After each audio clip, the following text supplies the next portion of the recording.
everyone! Today we are covering the manhwa Charming and the Beast.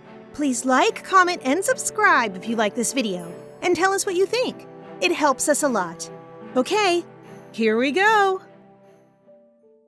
Alexa has a bit of a problem. You see, one day she woke up to find that she was covered in hair. Alexa's real identity is Lee, and she was a modern girl, until one day she woke up in someone else's body in a faraway time and land.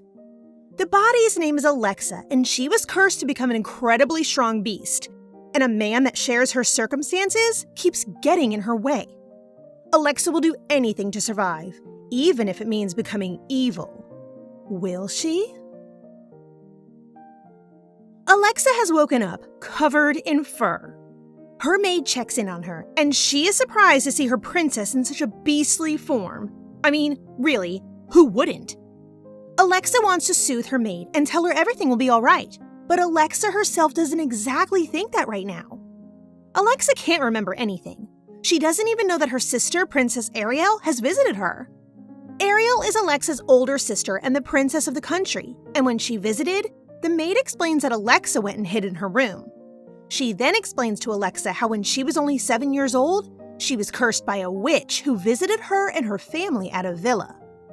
Alexa doesn't remember any of this, and she doesn't remember that she's engaged at only 18 years old. Her fiancé? He is the Marquis Belford Harmon, the captain of the Order of Knights. Belford is very handsome, and the most eligible bachelor in town. However, the maid tells Alexa that her engagement might be broken off soon. Her sister Ariel is in a relationship with Belford, and apparently, Belford hates Alexa. Some family Alexa has. Alexa hatches an idea. Her maid Lily makes a sugar solution, and the two of them spread it all over Alexa's body. The result? A fresh wax for Alexa. She finally looks human again, so she gets Lily to gather all of the servants in the villa. There aren't many people, only about 10, but Alexa wants to make some changes around the home.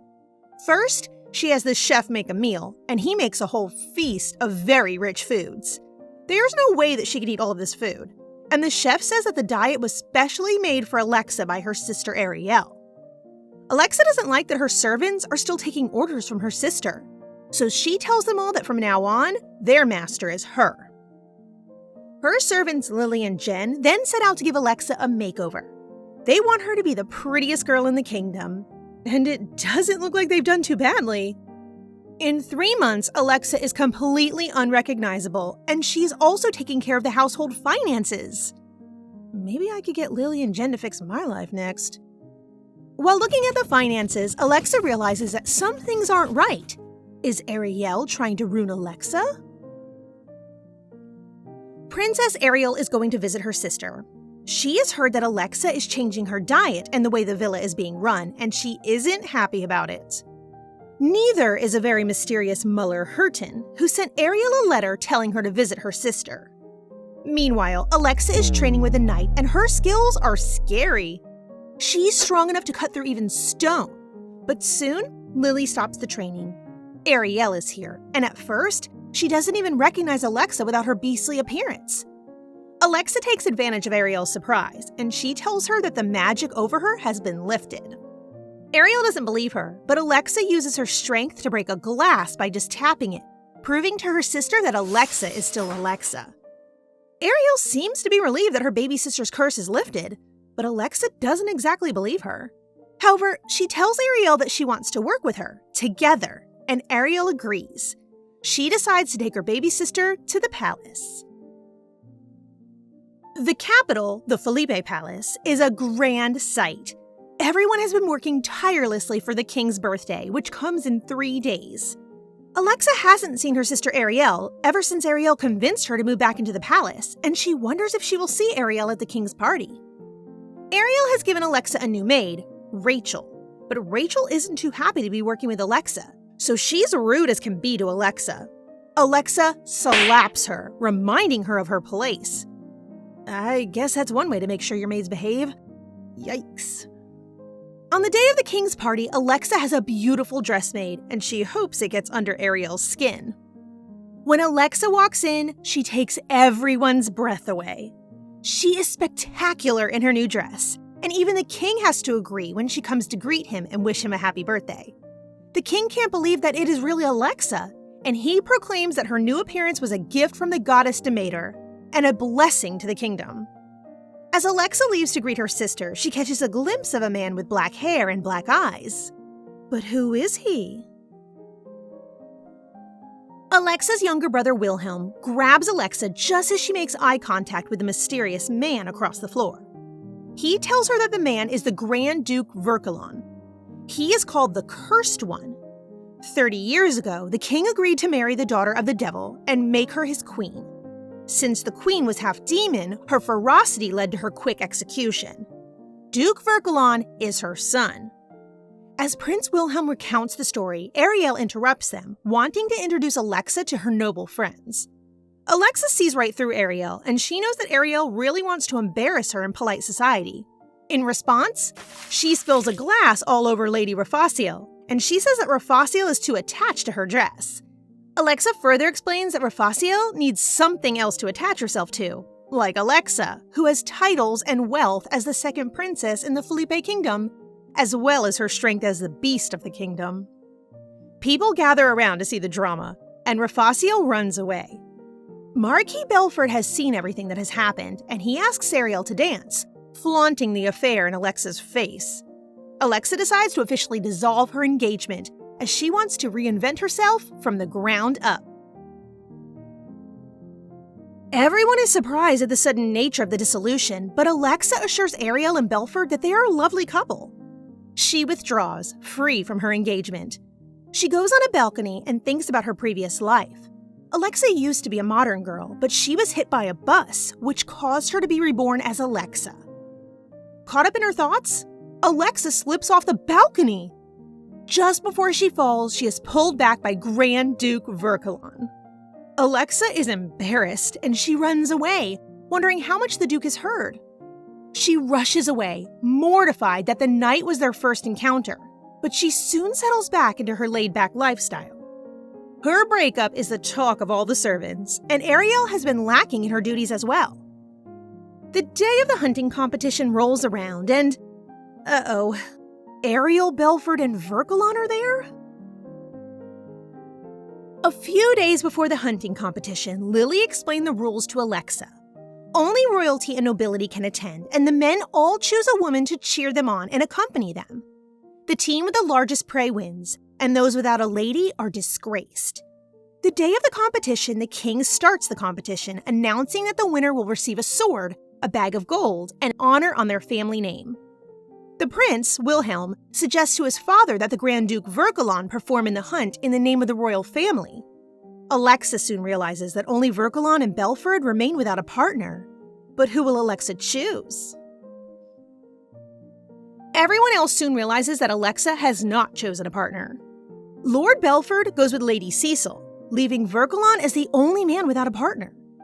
Tradition dictates that men without a partner be penalized, so Alexa decides to partner with him as a power move.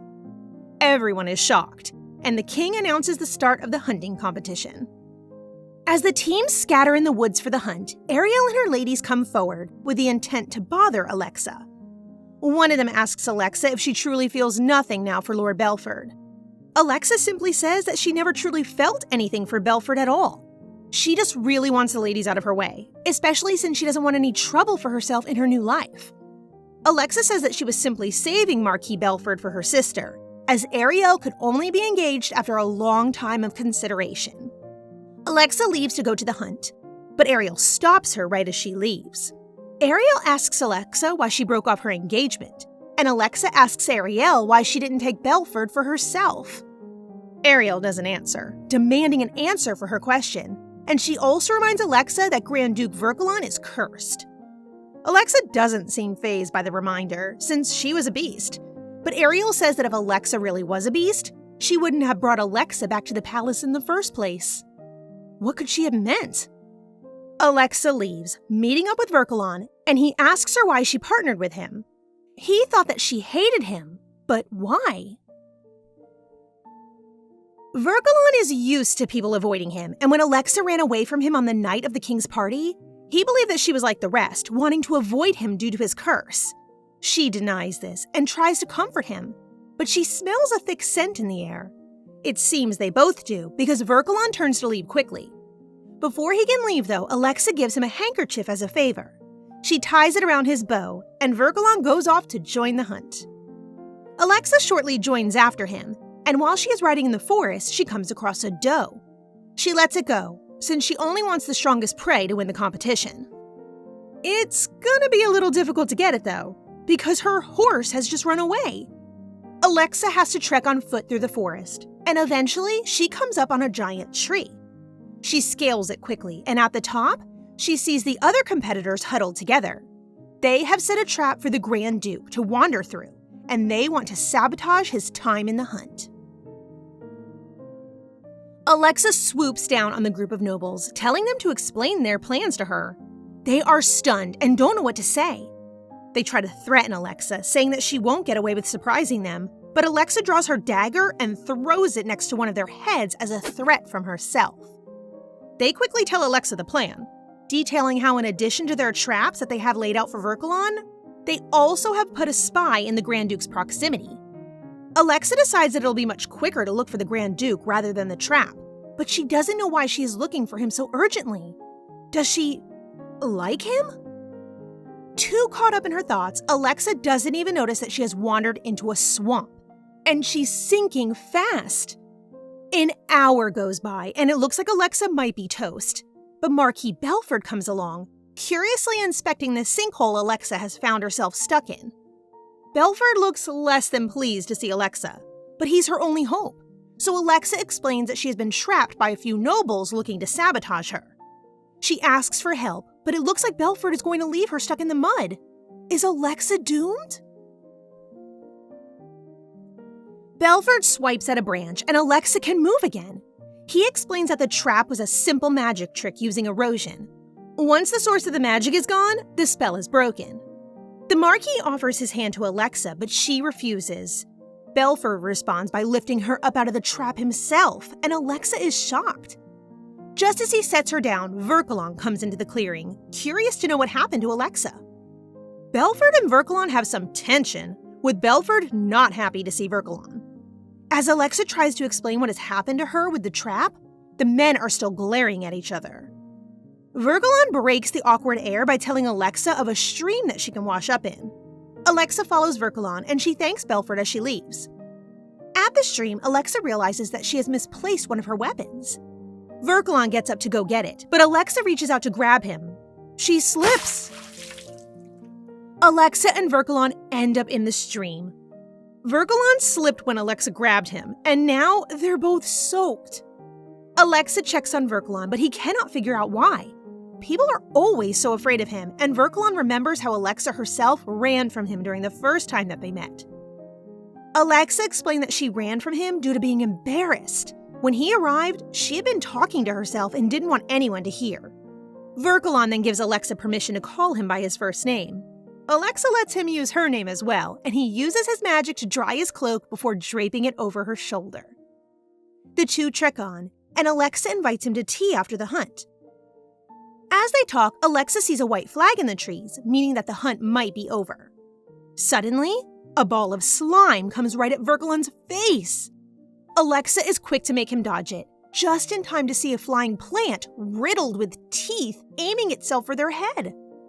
Alexa slices the monster in half, and another one flies over just in time to be shot by an arrow from Verkalon. It seems like the monsters might be attracted to Verkalon, though, so Alexa aims to go to the venue hall to get away from the assault. Verkalon summons his horse, giving her his sword and telling her to be careful. It looks like Verkalon might be facing the monsters alone. Everyone seems to be having trouble with the monsters. They're everywhere, infesting the camp of the nobles. Vice Captain Garion, a royal knight, calls for reinforcements while ordering others to look for Prince Wilhelm and Princess Ariel. It looks like the men might be overrun, but suddenly, an arrow whizzes by, killing another monster. Alexa is here. She fights bravely, and Marquis Belford watches her, thinking about how much she looks like the beast she was on the battlefield.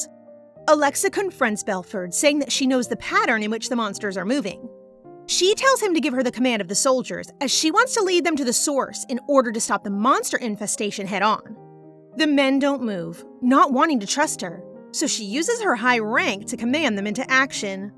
We love a girl that can get things done. Not many people trust in the royal family. The king himself ran off during the monster infestation, but not Alexa. Alexa is still leading the knights fearlessly, even when she is faced with a dragon. She makes quick work of it, defeating it flawlessly. As she fights, Verkalon is deeper in the forest, fighting off more monsters as well. He and another smaller group of knights fight off a ferocious beast and many more smaller ones, causing the men he is with to be astonished. They think that there is no way that Verkalon is an ordinary man, and they might be right. He saves Alexa nimbly, as their groups have been fighting off monsters and moving closer together in the process. Alexa is stunned, staring at Verkalon as Belford tries to step in and check her for injuries. Why would he save her? Alexa doesn't understand Verkalon's action, but she really doesn't understand why Belford wants to make sure she's all right all of a sudden. So the two bicker and argue in front of the knights. Luckily, though, the fight is over, and all the monsters in the area seem to be defeated. The knights cheer for Alexa and Belford, but Alexa is bothered by the fact that they won't even mention Verkalon's help in the battle. She scolds them, and they realize that she is right. They cheer for Verkalon as well. Now that the battle is over, the knights want Alexa to return back safely to the palace. A little late, but at least they have the right spirit. Alexa refuses, and she and Verkalon get on a horse. Alexa doesn't want to face any of the men who were hurt in the battle, and Verkalon wants to ask her if she is truly okay after the fight. But just as they are about to speak, Mile, the Grand Duke's young attendant, interrupts them both. Mile is as cute as a button, and he asks if the Grand Duke has a play date with Alexa. Alexa watches him, captivated by how cute the kid is, until he says something about a strange smell in the air. Alexa watches with interest as he approaches the saddlebag, pulling out a small sachet. Inside, there is bait, used specifically to lure monsters. Alexa wonders if the bag was the reason why she felt so weird around Verkalon, and she asks him why he even has the bait in the first place. But he stays silent. She turns to leave, as she doesn't want to stay with a dishonest person, but he catches her hand, asking her to stay. He promises to tell her his reasoning, saying that he used the bait in order to get better prey for their hunt. He didn't want her to not have a good hunt in addition to being his partner, so Verkalon put himself in danger by carrying the monster bait on his person. Alexa assures him that she doesn't want him to get hurt, and she tells him that she cares about him. Does she mean it? Is Alexa falling for him? It's been 2 weeks since Lee has been living in Alexa's life, and it looks like she won't be able to go back to her own world in time. She's actually pretty excited though, because her new life as a royal in an adventurous new land is way much better than her old life as a minimum wage worker. She definitely has a point there. Lily finds Alexa in her garden, and she has news about the satchel market. She tells Alexa that the market itself is a wandering merchant who will be difficult to trace as he has left the kingdom. Alexa was looking for the merchant to find a gift for Duke Verkalon, but maybe she'll have to think of something else. Lily also tells her that the king is still looking for Alexa in regards to the monster attack, and Alexa decides to stop avoiding the king, and she makes her way to the royal palace. When Alexa arrives, she is greeted by the king, as well as Manwha, a duke of the Felipe Kingdom, and Gerald Abigail, a count. The king gets to the point, saying that there are reports of a monster on the western border. His squads have all failed, so he wants Alexa to go out and protect the kingdom. Alexa doesn't say a word at first, worrying the king. He tells her that Belford will be at the border as well, in an attempt to manipulate her into saying yes to his request. When she reminds him that she and the Marquise are broken up, he tells her to use the opportunity at the border to improve her relationship with him. Alexa refuses, saying that she has lost her magic due to her curse being lifted. She tells the king that now she wants to focus on true love and finding it instead of glory on the battlefield. Alexa tearfully tells the king that she isn't a beast anymore. The men in the room are shocked as she continues to recount how badly Belford treated her. The king still needs her to go to the border, so he makes a new offer. If she will go to the border, he will set Alexa up with the man of her choice. Alexa isn't so sure that this will change her mind, as she knows that she can't suddenly pair up with a man and expect to fall in love. She asks the king to support her, no matter who she chooses for herself, to which he accepts. The Duke and Count disagree, saying that she shouldn't abandon her duty to the kingdom for personal feelings. How will Alexa face this confrontation? Alexa berates the Count and the Duke, telling them that while they enjoyed the cushy, rich lifestyle of the kingdom, she was always on the front lines fighting for the kingdom of Felipe. The men don't know what to make of Alexa, as she is so defiant when in the past, she would have complied to their wishes at the first hint of them. They assure her that because of her history of serving in the army and her renowned strength, it will be easy for her to find a partner whom she would want, whomever it may be. This sounds good to Alexa, and she asks if their words truly mean that she can choose anyone.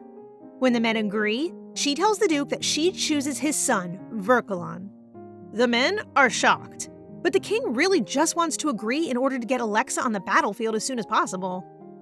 The Count and the Duke try to argue once again, calling Alexa selfish once more, before Alexa counters, telling the king that they are poisoning his body and mind. Seeing that the meeting isn't going anywhere, the Count and Duke dismiss themselves, leaving Alexa alone with the king. He asks her one more time to go to the fight for him, and she agrees on one condition. She wants to be paid a fair price. Alexa wants to get paid for all her hard work, but the king isn't buying it. Alexa wants to feel appreciated for once, and she also knows that if the other nobles see her being paid, they will give her more respect and support, as they will see how valued she is in the money that she receives. The king knows that Alexa's request will be expensive. Monsters are 2,000 gold per kill, and she wants to count war on a per-case basis. To be fair, I think she has every right to make their pockets hurt. She works hard, right? They concede, and Alexa leaves, promising to bill the king for the fight at the hunting competition as she exits. While the men discuss the new change in Alexa, Verkelon is worrying his servants. They want to know when he will leave the estate like he said he would. But just as he is about to think of an answer, Mile comes in with a message. Alexa has sent Verkelon a letter. She wants to have tea with him, and Verkelon responds right away, much to the surprise of his servants. A couple of days later, Verkelon is called to the king, who orders him to fight the monsters at the border. Verkelon wants to delay his trip to the border, as he has some personal matters to still attend to in the kingdom. The king is exasperated, and Verkelon suggests that the king send Prince Wilhelm instead. Alexa is taking a nap in her garden, and she is woken up by a surprise. Duke Verkelon. He's ready to have tea with Alexa, and he's even arrived a little early. He's such a sweetheart. Verkelon tells Alexa that the king has ordered him to go to the border in order to squash the monsters there. Verkelon assures her that Prince Wilhelm will take care of the border until they can make it, and he sits her down for tea. He tells her that he refuses to go to war at the moment, and Alexa remembers that he might be returning to his home from the capital. He assures her that he will be staying for a few more days, and Alexa is so excited. The two have a wonderful time together, finishing their tea and then going to explore the gardens. He even asks her to go to the capital festival with him. Alexa accepts this invitation, and she is very excited to go to the capital with Verkelon. However, their happy mood is interrupted by Princess Ariel, who walks into the garden with her entourage. One of Ariel's maids admonishes Alexa for calling Verkelon by his first name, as it is something that only low-class nobles would do. But Verkelon defends Alexa, saying that he asked her to do so. He even makes Ariel apologize to Alexa, and Ariel comments on how close Alexa and the Duke are. She asks Verkelon to tea herself, and Alexa interrupts, making sure that her sister won't be alone with the Duke. Verkelon denies Ariel, taking Alexa by the hand and escorting her back to the palace. The next day, Alexa and Ariel have tea. The two speak about Verkelon, with Ariel wondering if Alexa saw the Duke off as he left the palace. Alexa did, and she assures her sister that she was on her best behavior. Ariel asks Alexa what she spoke about with the Grand Duke, much to Alexa's surprise. Alexa tells her that she plans on going to the Festival of Abundance with Verkelon, but Ariel tells her that she is not allowed to. Alexa tells Ariel that she doesn't exactly need permission to go. But Ariel says that the royal family will be hosting a ceremony, and as a member of the family, Alexa will have to attend. When Alexa says that she will be going on a different day with Verkalon, Ariel snaps, losing her composure. She immediately apologizes, saying that she's upset that Alexa is hiding something from her. Alexa tells her sister that everyone has something to hide, and that she doesn't want anyone to know about her plans with the Grand Duke, just like Ariel didn't tell Alexa about her relationship with Belford. It's the day of the festival, and Alexa and Verkalon meet on the square. Everything looks so good, but Verkalon wants Alexa to stay close so that he doesn't lose her. Such a gentleman. They enjoy treats by the town fountain, and Alexa even gets to feed Verkalon sherbet. It really seems like they're into each other. While Verkalon goes to buy Alexa more food, she notices some scary-looking people around her. She has a look around some stalls, stopping at a weapons dealer. He has a strange pen on the table, and Alexa instantly feels connected to it. She buys it, but what is it? Alexa buys the strange pen, and the merchant warns her that it is no ordinary weapon. Just as she agrees and picks it up, she is interrupted by a man. His name is Selene Urgin, the son of the Urgin family, and he wants what Alexa has in her hand. He says that he knows the true value of the pen, and he snatches it from her. Alexa doesn't back down, arguing with Selene. She grabs his arm, threatening to crush it with her strength. A crowd starts to gather around them both, as Selene will not be quiet at all, and a man rushes to him, asking him to explain himself. The man is Count Urgin, Selene's father, and he is quite disappointed in his son's rash behavior. Verkalon comes during all the commotion, recognizing the Count and his son. Alexa starts to recognize Count Urgin as well, remembering that he is from the real Alexa's family, and one of the leading families in the Felipe Kingdom. She realizes that he is Alexa's uncle Duncan, but she is roused from her thoughts by Verkalon's voice. He informs her that the pen she wants is cursed by a demon. Selene pipes up, saying that he wanted to take the pen from her to save her from the curse, and Alexa notices that the old merchant who tried to sell her the pen is gone. She wonders if someone is after her magic, but she can't think about it for long. Duncan tells his son to apologize for being so rude, and when he does, he and Selene leave. Duncan cannot believe he just saw Alexa again, remarking that she looks like a mysterious woman named Camellia. Alexa asks if the cursed pen affected Verkalon in any way, and he says it did not, as demonic items have no effect on those of the same race. As he is half demon, he didn't feel a thing. They decide to go some other place to see more things before Alexa has to return to the palace. Back at the palace, the king is not happy that Alexa had an outing with the Grand Duke. Alexa figures that this means that Ariel must have told on her. She's right, and Ariel claims that she did so out of concern for her sister. She doesn't know the Empire yet, and the Grand Duke is still seen as a dangerous man.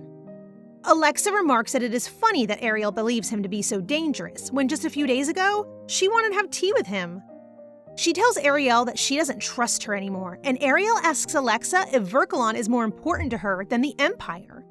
Alexa doesn't tell her sister outright that he is, but they both know the answer. Alexa warns Ariel that if she continues to sabotage her relationship with Verkalon, their own relationship as sisters will worsen. She leaves Ariel to think on her words. A few days later, Alexa gets a mysterious visitor. It is none other than Count Urgin. The Count Urgin wanted to see Alexa. It's been a while since they've last spoke, and he starts their conversation by telling her that he has heard that she'll be serving on the Aphelion delegation. Alexa admits that it is a little more difficult than she thought, as she doesn't know much about government affairs. Since she was locked away from her youth, Alexa had no idea until recently that the Aphelion delegation had an evil reputation. They are known for their arrogance and discourtesy, and Alexa knows that her position is partly to set her up for failure. However, Count Urgin is willing to help. Perhaps his trade organization can give Alexa the edge she needs to get an upper hand on the delegation? They could teach Alexa all the needed skills to make it during her delegation meetings. Conversation skills, etiquette, politics. They would also provide her with gifts to present to the delegation to get on their good side. It's a tempting offer, and Alexa wants to know what Count Urgin wants in return. He says nothing, and next, the comic shows a grave. Someone has committed suicide. much to Alexa's surprise. Count Urgin recounts the story of her mother Camellia. After she gave birth to Alexa the Beast, rumors spread around the kingdom that the Urgin family was behind the monstrous baby. Camellia committed suicide, making the rumors much, much worse. Count Urgin believes that the royal family was behind everything, as they now control the families affected by the tragedy. Alexa asks the Count if he wants her to gain power in order for the Urgin family to extract revenge on the king. Count Urgin doesn't deny, saying that to be more precise, he wants someone who will stick up for the aristocracy inside of the palace. He chose Alexa to be their champion, but Alexa thinks it's a little risky to bet the fate of many on the second-born princess, who isn't particularly liked in the kingdom. Duncan reassures her that the Urgin family will support her, and Alexa decides to at least think about his offer. The Count makes his leave, and Alexa tries to make the right decision. It's much too late to turn back now, but she isn't sure if it is a fight she can win. She doesn't want to be powerless like she was in her old modern life as Lee. Overwhelmed, she leaves to the garden to think and cry. She thinks she's alone, but a voice catches her attention. Verkalon is here. Verkalon wipes Alexa's tears, asking who made her cry. She hugs him tight, asking for a reassurance from him. Verkalon doesn't know what she's talking about, but he assures her that everything will be okay. He promises to stay by her side as they both hold each other tightly. After some time, Alexa falls asleep in Verkalon's arms, and he carries her back to her room in the palace. Alexa's servants are very surprised to see the pair, but they allow Verkalon to place Alexa in her bed. He kisses her forehead goodnight and leaves. On his way out, he asks one of the maids if Alexa had an audience with someone today. She tells him that Count Urgin visited, and Verkalon asks if anything of note happened while he was there. The maid knows that when the Count left, Alexa was very upset, and Verkalon deduces that Urgin might be wanting to rise against the king. Later, at the Esther Castle, Verkalon stands before a mysterious portal. He tells someone to come out, and he is greeted by a man with dark hair. He tells Verkalon that it has been a while since they've seen each other, calling Verkalon his little brother. Verkalon stands face to face with his half-brother. His name is Abraxas, and he is a full-blooded demon. He's even the one who killed Verkalon's father. Abraxas knows that Verkalon has been meeting with Alexa for some time, and he knows that Verkalon likes her very much. He gives his brother a light threat, saying that it would be fun to watch Alexa be turned into a demon like Verkalon's mother. He says that Alexa would probably withstand the transformation much longer than their mother did, as she already has quite a bit of demonic energy. Verkalon grabs his brother by the collar, telling him not to touch Alexa. Abraxas thinks the whole thing is hilarious, and he comments on how the king still thinks that Verkalon shares blood with him, when in reality, Verkalon's father is a demon king, making Verkalon wholly unrelated to the royal family. Abraxas also suggests that perhaps he might be a better partner for the Beast, causing Verkalon to swing on his brother. Abraxas catches the attack easily, and he uses his own magic to pick Verkalon up and strangle him. Abraxas attacks, and it seems he's about to stab Verkalon until the Duke breaks free, using magic of his own. Verkalon defeats his brother, watching him bleed as he tells him once again to leave Alexa alone. Abraxas is surprised that his brother used a type of magic called mana against him, as demons cannot use it. Verkalon is only half a demon though, and his status gives him access to both kinds of magic. Verkalon warns his brother to stay away, or he will kill Abraxas, and he leaves him in the garden. The next day, Alexa is at her etiquette training with Count Urgin. The Count has gotten her an etiquette teacher, Cici Hisusi, the most famous etiquette teacher in the kingdom for the last 20 years. Alexa is less than thrilled with all the stuffy rules that Cici and Duncan introduce her to, but nevertheless, she learns them quickly. She then goes to the greatest scholar in the land, Akimo Lloyd. After all her lessons for the day, Alexa heads back to her rooms exhausted. She is surprised to find Cillian in her room, and she asks what he is doing there. He says that he came to watch her struggle, and the two get into yet another argument, with Cillian refusing to treat Alexa like a princess. She grabs him by the collar and slams him on the ground. She tells him to treat her with respect when others are around. Count Urgin comes in just in time to see his son on the floor. He asks him and Alexa if they were fighting, and Alexa quickly changes the subject, asking the Count what the favor was that he wanted to ask her. Alexa shows the Count the small bag of monster pheromones from Verkelen's bag from the day of the hunting competition. She wants to know who is behind the bag of monster bait. She also wants to make strong armor from the defeated monsters, and he agrees, vowing to send a trusted person to retrieve the leather to make it. As a final note, Count Urgent asks Alexa about her relationship with Verkelen. She isn't so sure herself, and so Count Urgent warns her that people may talk if she gets too close to him. Alexa doesn't want to push Verkelen away, and Urgent laments that Camellia said the same thing about her love when she was alive. Will Alexa's story end the same way her mother's did? Unfortunately, we'll have to stop there. If you like this story, like, comment, and subscribe. It helps the channel out a lot. Until next time, have a great day.